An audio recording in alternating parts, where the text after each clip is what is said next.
So we believe at Turing that AI is going to unleash the human potential, right? And what that means is not that AI is here to replace people's jobs, but AI is here to augment people's jobs and to make them more effective in their role. And in today's world, we believe in boundaryless work. So something that you don't have to be in an office or in the tech services world, large campuses across the world. You can be just as effective from your home office in Lisbon or in Dallas or in Tokyo.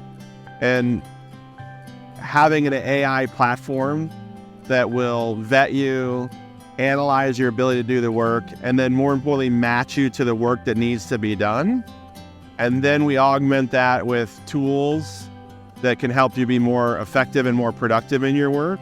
We believe that AI will transform tech services, disrupt the traditional model, and as companies are forced to embrace AI, they're going to look for those companies that are AI native and have proven experience building on an AI platform to help them guide them through their journey. And that's really what Turing is well positioned to do.